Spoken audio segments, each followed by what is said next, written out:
We think it's best if you skip the gathering this year, Lila. We want a calmer vibe for once. My mother's text glowed on my phone screen, each word slicing with subtle cruelty. Your brother Matt is bringing his new fiancée, and we just want to avoid tension. I stared at the message, stunned. 15 years of tradition unraveled in a single sentence. My name is Lila Monroe. I'm 40 years old, and I'd just been uninvited from the holiday gathering I'd hosted since I was 25. For a decade and a half, I'd turned my brownstone in Philadelphia into a winter dream. Gourmet meals prepared over 3 days, rooms draped in lights, candles, evergreens, and ribbon, guests who left with full bellies and even fuller hearts. And now they wanted peace in Matt's one-bedroom condo in Baltimore, the same condo they once whispered was too bland, too corporate to feel like home. I tapped out a simple reply. Perfect. Enjoy the holidays. The response came back in seconds. Don't be dramatic, Lila. You know how worked up you get. Matt and Alyssa want something simple this year. Worked up. That's what they called my passion, my standards. And I spent 2 years restoring this pre-war brownstone by hand on weekends. They called me obsessed. When I turned my pastry side hustle into a 6-figure boutique baking business, they called me stubborn. When I launched Sweet Legacy, my party planning brand that landed features in modern living and food and table, they called me intense. Intense, always that word. I set my phone down and looked around my space. The tree wasn't up yet. It was only December 1st, but I could already see it. The handmade ceramic ornaments I'd collected from around the world, the antique mercury glass baubles I'd hunted for in Vermont, the vintage angel my grandmother gave me before she passed. I didn't feel angry. I felt free. My phone buzzed again. You're not upset, right? We just thought it's Matt's turn. He's engaged now, and Elisa's family is very proper. Proper, as if I'd ever been improper. Matt, who couldn't commit to a lease longer than a year. Alyssa, who'd once bragged about never cooking a meal at home. And here I was, called too much by people who'd never lifted a finger to host anything themselves. I opened my banking app, smiled. Then I opened a blank post on my business's Instagram page. Exciting news. This year, Sweet Legacy will host a special holiday dinner for 20 single moms and their children, right here in our founder's home. I hit post, then texted back. Not upset at all. I've got other plans. And I did. Real joy doesn't come from forced peace or picture-perfect evenings. It comes from purpose, from pouring love where it's appreciated, from setting your table for people who never call you too much. That year, my home was the fullest it had ever been, and I didn't miss the family that left me out, not even for a second. Plans that had been in motion for weeks, plans that would make this year unforgettable. Not for my family, but for the people who actually mattered. The next morning, I made 2 calls. The first was to my dear friend Jasmine, who ran the Kensington Children's Outreach Center. Everything's set, she said, her voice bubbling with excitement. The kids are counting the days.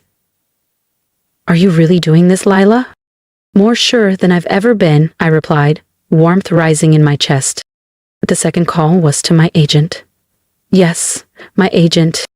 Another too much move my family once rolled their eyes at. Contracts in, the producers are thrilled, she said. Food Network locked in your holiday special. They'll be filming the setup all week. I hung up, exhaling slowly. My phone buzzed again. 3 more texts from my mother. What plans? You always host Christmas. Are you traveling somewhere? Lila, please answer. I silenced my phone and reached for my thick, spiral-bound planning notebook. The same one my brother once mocked as a control freak's diary.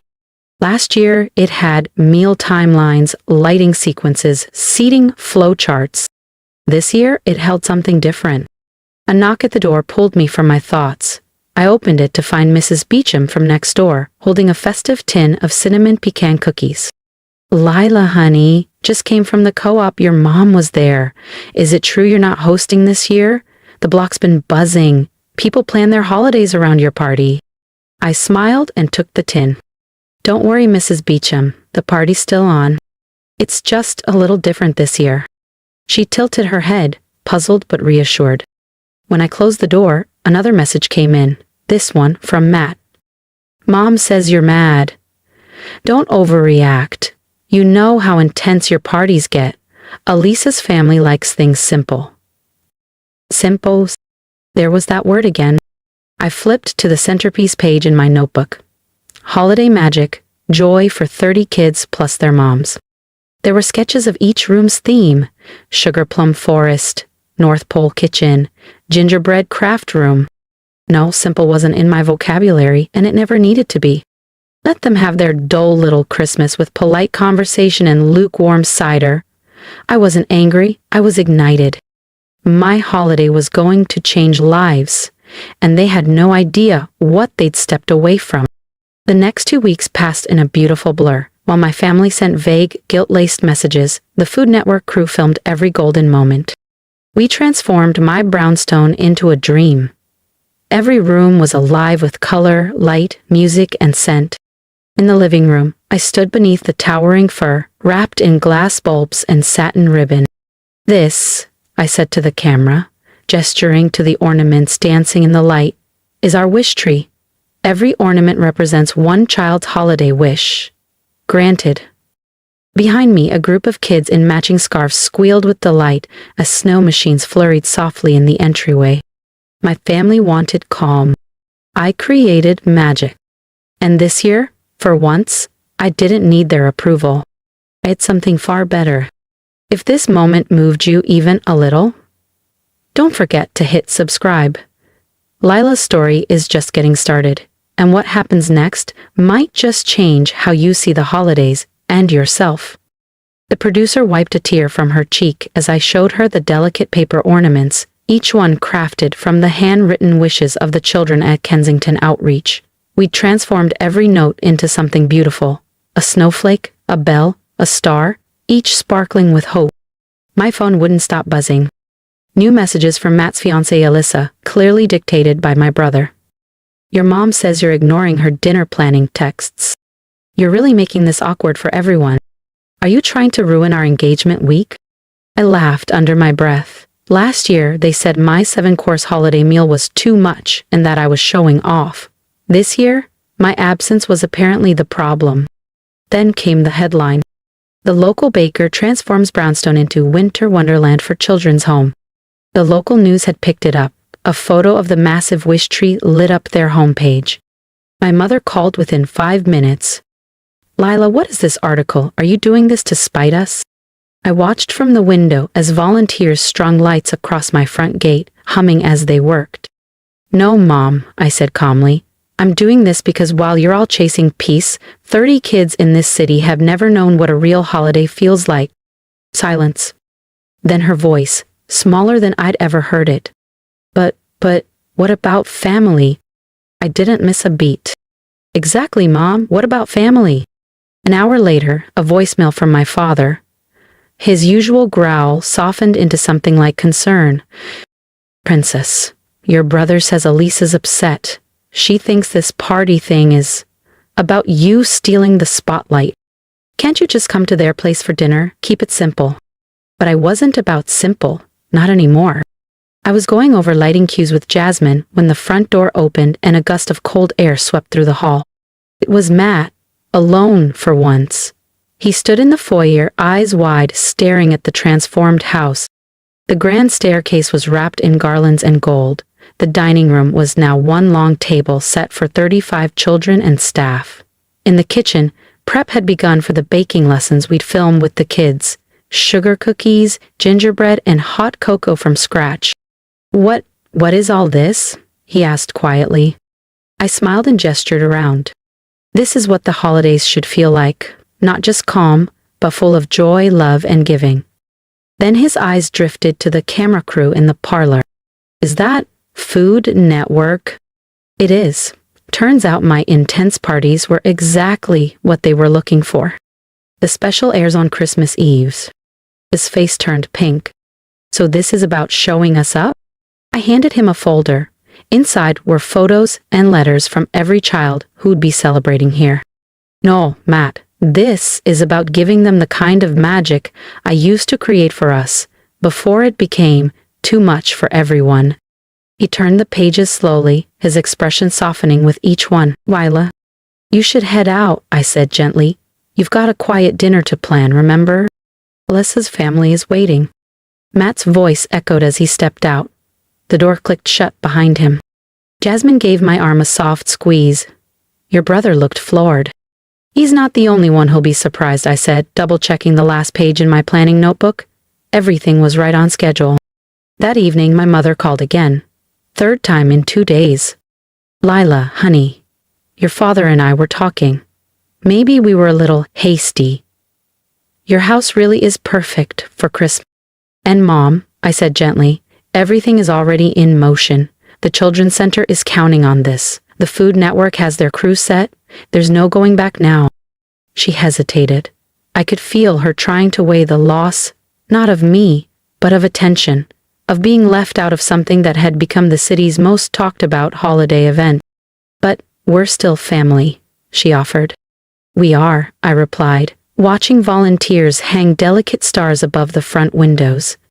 And sometimes, family needs to learn that peace doesn't come from silencing someone. It comes from making space for who they truly are. I hung up the call and almost immediately a text came in, this time from Alyssa. Mark wants to know if you need more volunteers tomorrow. I smiled. I'd already seen how much he was enjoying the process. I added his name to the evening shift. Maybe some traditions really were worth saving, just not the way my family expected. When Christmas Eve arrived, a blanket of fresh snow turned the city into something out of a postcard. My brownstone glowed with warm lights and soft music, each window revealing a glimpse of magic. The children began arriving in small groups, their coats dusted in snow, their eyes wide with awe. Welcome to Holiday Magic, I greeted them at the door, heart full as they stepped into the wonderland we'd built. The rooms were alive with joy, a cocoa bar, storytelling corners, craft stations, cookie-making classes. In the living room, the wish tree sparkled with ornaments made from each child's handwritten hopes. Mark had helped set up the garden lights the night before. Your sister talks a lot about quiet holidays, he said as we wrapped twinkle lights around the banister. But this is what the holidays are supposed to feel like. At 7 p.m., the Food Network special aired, Holiday Magic with Lila Monroe. I was too busy decorating cookies and handing out scarves to watch it live, but Jasmine kept me updated. The internet had exploded. Our little corner of Philadelphia was trending. At 8 p.m., the doorbell rang. I opened it, and there was Alyssa, her eyes red, her voice small. I just watched the special, she said. Lila, I'm so sorry, we were wrong. She stepped inside, taking in the warm glow, the laughter, the wonder. All these years we called you intense, but you were just magical. Behind Alyssa stood my parents, both looking stunned, equal parts ashamed and awestruck. My mother clutched a monogrammed handkerchief, eyes glistening, while my father just stared at the scene inside my brownstone. Children were decorating cookies in the kitchen. Others were laughing as they tried on their new scarves by the fireplace. The air shimmered with music, lights, and something even deeper. Joy. My mother's voice broke through the moment. The way those children look at you, she whispered, it's how you used to look years ago when you planned Christmas, before we started calling it too much. I stood in the doorway and watched their faces as they took it all in. The living room glowing with soft lights and voices singing in harmony, the warmth radiating from every corner. Peace comes in many forms, I said finally. Sometimes it's in the quiet, but sometimes it's in the chaos of joy. My father stepped forward then, without a word, pulled me into a tight hug. Princess, he murmured. We forgot what Christmas really means. Can you forgive us? Before I could answer, a small voice called out, Miss Lila, come quick. It was Sophie, one of the youngest girls from the outreach center. Tommy just found his wish ornament on the tree. I turned to my family and smiled. Would you like to see what real holiday magic looks like? They followed me inside, weaving past twinkling lights and paper snowflakes as we made our way to the living room. There stood Tommy, 8 years old, usually so quiet he barely spoke during crafts, clutching an ornament with trembling hands. Inside was a note. "You've been matched with your new family. They're here to meet you tonight." As his new parents stepped forward and knelt to his level, Tommy ran straight into their arms. There wasn't a dry eye in the house. Even the Food Network crew had paused filming, some of them quietly wiping away tears. My mother gripped my hand tightly. This is what you do," she whispered. "You make dreams come true." Across the room, I saw Elisa helping kids frost sugar cookies, with Mark by her side, leading a group in carols. My father sat in the den, now surrounded by a ring of children begging him for stories, his usually stiff demeanor replaced by a surprising softness. Later that evening, as the last batch of hot chocolate was handed out and the music turned gentle, my mother found me in a quiet corner. "When we said we wanted peace this Christmas," she said, "we thought it meant quiet. But this," she gestured to the rooms glowing with joy, "this is real peace. Watching dreams come true. Seeing love in action. That's all I ever wanted to create," I said. "Every Christmas, every dinner, every little detail. It wasn't about perfection, it was about making magic real." The night wound down slowly. The children, sleepy but smiling, were safely returned to the center, except for Tommy, who left hand in hand with his new parents. The Food Network crew began packing up, still buzzing about how they wanted this to become an annual feature. As my family gathered their coats, Elisa came over and hugged me tightly. "Our quiet dinner tomorrow feels a little empty now," she admitted with a sheepish smile. "Any chance your intense sister could host instead?" I laughed, pulling out my planning notebook. I might have already prepped for that possibility. My dad chuckled from the foyer. "Of course you did, Princess. You always think of everything." And so, Christmas Day found my family right here, back in the home they once called too much. But this time, there were no jabs at my planning or side eyes about my decorations. There was only gratitude for the magic my attention to detail had created, and for the peace we all now understood differently. As we sat down for dinner, my mother raised her glass.